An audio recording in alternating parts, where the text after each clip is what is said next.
Welcome to Stock Talk with Nico Kritikos. Today we're going to be going through Teladoc Health and why I am bullish on this company, as well as going over their latest earnings report. So they just reported earnings, I believe, yesterday for Q4 of 2021, and the stock is not reacting very well. I own 46 shares at an average cost of $102 a share, so I'm down quite a bit, but I'm still, my cost basis isn't horrible. It is what it is. I think it's going to be far higher in a couple of years, so I'm still happy. But they reported great earnings, and that's why it doesn't make much sense why the stock is falling. But if we look at, so let's get started with this. This is their investor deck. We can see they are the leader in this space of virtual healthcare, and they have 76 million members, over 10,000 providers. And they are #1 in app downloads and in JD Power, whatever that is. So as you can see here, they are the global leader in virtual healthcare, and that is one of their biggest moats as a company. Revenue, you can see it, how much it went up over the past couple of years, and it's gone from $1 billion in 2020 to $2 billion in 2021. So it looks great there. Then if we look at, not only are they growing revenue, but they're also growing the number of visitors they have and the amount of money they're making from each visitor. So this company is growing in multiple different areas, and their margins are getting better. Here is paid member and total memberships, how much they're making for access fees, and how much, and then their total United States membership number. So the blue line is the membership numbers. 2021, we have 76.5 million memberships, and then we have $2.57 of revenue per customer. Okay, 2021, we saw over 14.7 million visits, which is incredible. And then you can see here it says consumers, they say telehealth is equal to or better than in-person care. And they're pretty much just laying out what the future of the company is going to look like. The main three places they operate in is mental health care, virtual medical care, and chronic care. And because there's a lot of things you can take care of virtually that you don't need to go see a doctor in person. So that's the good part with this company. I believe now I want to get into this. So this is their Q4 earnings report. Fourth quarter revenue grew 45% year over year to $554 million, and total visits for the company increased 41% to 4.4 million visits. Full year revenue, which is more important to me, full year revenue grew 86% year over year, which is incredible, doing $2 billion of sales in 2021.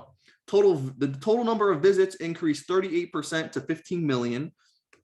And we're going to go through their operating cash flow and their margins and see the huge improvement they made. For revenue guidance for this year, they guided around $2.6 billion, which is 25 to 30% growth. So here's what's interesting. Wait, let's look at it. I want to look at it on, let's see, where is it?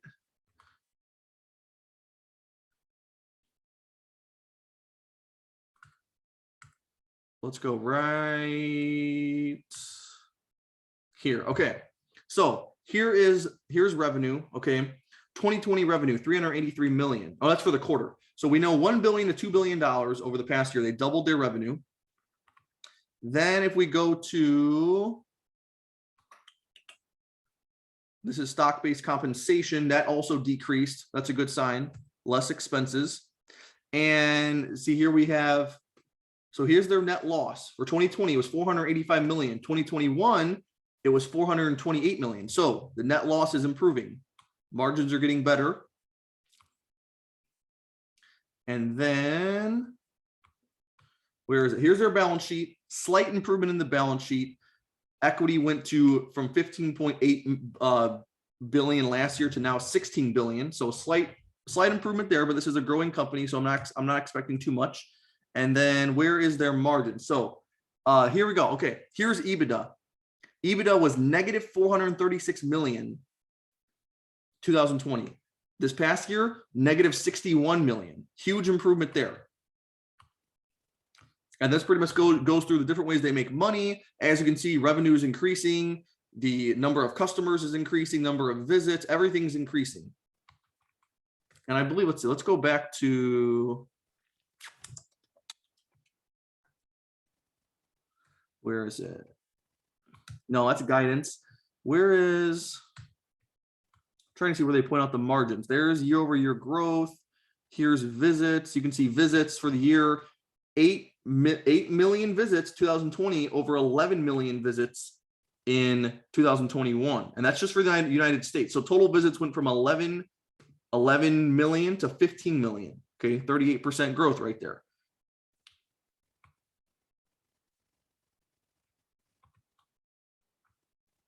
Chronic care enrollment grew the most.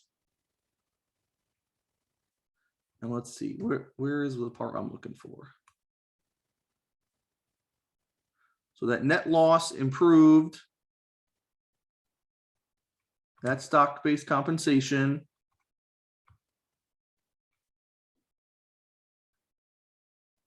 Here, let's see, no, that's investing. We don't want investing cash flow. Operating activities. Where is,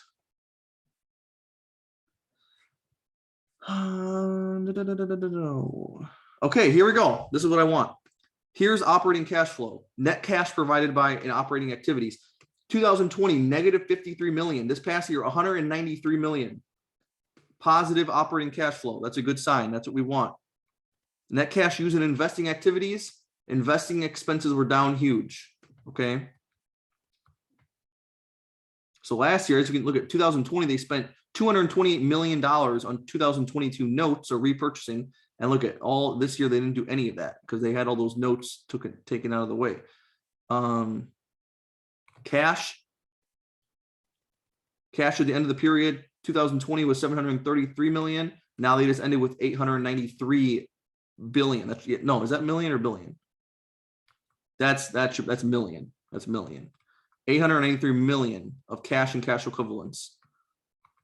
And then once again, okay, so there's the balance sheet. Next thing we're going to look at here. Okay, other thing I want to bring up, Kathy Wood, ARK Invest. I know she's kind of fallen out of favor lately, but anyways, Teladoc is her second biggest position. So for those of you who still believe in ARK Invest, like I do, it's good to know Kathy Wood still has that as her second biggest position. Now, this is the interesting part. Here is my my guidance, my stock price prediction. Okay, so right here they say they are expecting to keep their compounded annual growth rate of revenue for the next 4 years between 25 to 30%. So let's say right here, okay, let's say 27%. They're expecting to do 2.6 billion this year and then 4 billion in 2024. So I took those numbers, put those revenue numbers in, took the average price to sales. Okay, you can look up what the company normally trades at in a price to sales ratio. It's normally around an 8. Okay, it's normally around an 8 or a 9. My metric is I think it should be trading at about half of what the percent revenue growth is. So if this company is doing 27% revenue growth, it should be trading at maybe a 13 price to sales. Okay, maybe a 13.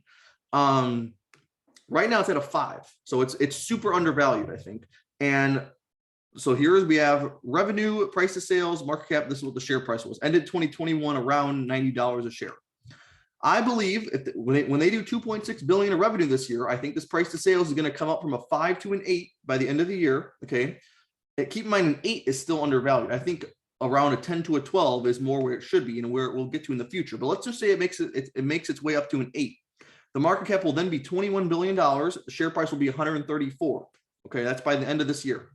2023 revenue will be 3.3 billion. I believe the price to sales will continue to increase as we get into a more bullish market, and as people see, keep in mind once they pull off a profitable year, that's going to put a huge the price of sales will really skyrocket then. So a 10 or a 12 will be easy if this company puts up a profit in those years. Market cap of 33 billion. That'll be in this is pretty much within under 2 years. Share price $210 at the end of next year. Then 2024, they said they're going to do 4 billion, price to sales of 12, market cap of 48 billion. This will be a $300 stock by the end of 2024. So that's what? 2022, 2020, in 3 years. In under 3 years, I believe this stock will be 5x where it is today. So that is my analysis for Teladoc Health, and that is my stock price prediction. I'm not a financial advisor, but I think those numbers are very realistic, very conservative, and Teladoc is the leader in this space. I don't see virtual healthcare going away anytime soon. I know people that have used it and they like it. As you can see what the surveys say, 80% of people believe that it's just as good as in-person care, if not better, because you don't have to go wait in lines. You don't have to go drive out to the doctor's office. A lot of people are scared of COVID, so that's still going to be a thing that, you know, keeps people away. So why go to the doctor, especially if it's for like a mental health care problem? Why go to the doctor for that when you could do it virtually? So I don't know. Teladoc is growing the number of users, number of visits. They're going to expand internationally. The margins are getting better. The amount of money they're making from each person is getting larger.